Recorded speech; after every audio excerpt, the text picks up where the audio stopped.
السلام علیکم ورحمۃ اللہ وبرکاتہ۔ آج کی ویڈیو کا ٹاپک بہت اہم ہے، ساتھ میں نازک اور حساس بھی ہے، کیونکہ مسلمانوں کی ایک بڑی تعداد دن بدن اس مسئلے میں مبتلا ہو رہی ہے اور مسئلے کی حقیقت کو نہ جاننے نہ سمجھنے کی وجہ سے ایک بڑا نقصان اٹھا رہی ہے۔ مسئلہ یہ ہے کہ کیا فون پر طلاق ہو جاتی ہے، کیا میسیجز وغیرہ پر طلاق ہو جاتی ہے یا نہیں۔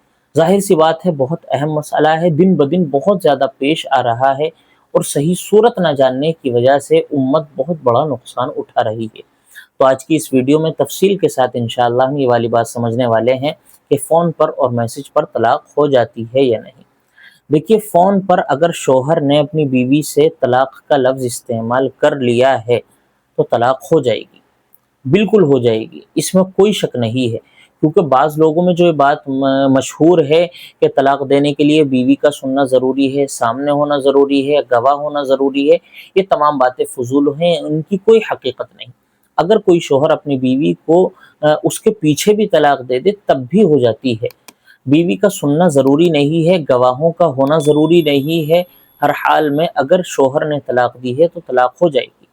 اسی طرح اگر کسی شوہر نے فون پر اپنی بیوی کو طلاق دے دی تو طلاق ہو جائے گی، لیکن اس کی دوسری صورت ایک اور ہے کہ کسی شخص نے شوہر کی آواز نکال کر بیوی کو طلاق دی ہے تو ایسی صورت میں طلاق نہیں ہوگی۔ ظاہر سی بات ہے، سمجھ میں آنے والی بات ہے، کیونکہ وہ شوہر ہے ہی نہیں، اس کو طلاق دینے کا حق ہے ہی نہیں، تو شوہر کی آواز نکال کر اگر کوئی شخص طلاق دے تو طلاق نہیں ہوگی۔ لیکن اگر حقیقت میں شوہر ہی نے طلاق دی ہے تو طلاق ہو جائے گی۔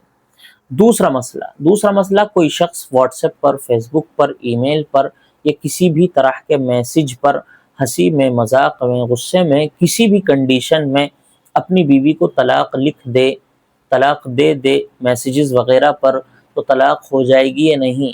بالکل طلاق ہو جائے گی۔ آپ علیہ الصلوۃ والسلام کی ایک حدیث مبارک ہے، اس کا مفہوم ہے کہ 3 چیزیں ایسی ہیں کہ ان کا جو سیریس حالت ہے وہ تو ہے ہی، جو حقیقت ہے وہ تو ہے ہی، ان کی مذاق بھی حقیقت ہے۔ وہ 3 چیزیں، ایک نکاح ہے، ایک طلاق ہے، ایک رجعت ہے۔ تو مسئلہ پیش یہ کرنا ہے کہ اگر کوئی شخص مذاق میں بھی طلاق دے دے، غصے میں بھی طلاق دے دے، میسیجز پر بھی طلاق دے دے تو طلاق ہو جائے گی۔ تو میسیجز وغیرہ پر بھی، واٹس ایپ، فیس بک یا کسی بھی طرح کے میسیج وغیرہ پر بھی طلاق دینے سے طلاق ہو جاتی ہے۔ اس میں بھی کسی گواہ کا ہونا ضروری نہیں ہے، کسی ریکارڈ کا ہونا ضروری نہیں ہے، بیوی کے پاس میسیج پہنچنا بھی ضروری نہیں ہے۔ شوہر نے اپنی بیوی کو طلاق دینے کی نیت سے طلاق کا لفظ لکھ دیا ہے، وہ ابھی پہنچا نہیں ہے اور اس سے پہلے ہی شوہر نے اس کو ڈیلیٹ بھی کر دیا ہے، ایسی صورت میں بھی طلاق ہو جائے گی۔ طلاق کا مسئلہ بہت نازک ہوتا ہے، بہت حساس ہوتا ہے، اسی وجہ سے علماء کرام کہتے ہیں کہ اس طلاق والے مسائل کو سیکھیے، سمجھیے، پھر اس کے بعد جو ہے استعمال کیجیے۔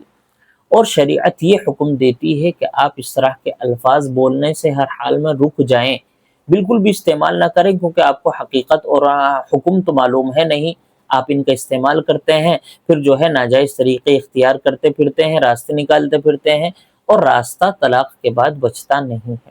تو شریعت یہ کہتی ہے کہ ان الفاظوں کا استعمال کسی بھی صورت میں نہ کیا جائے۔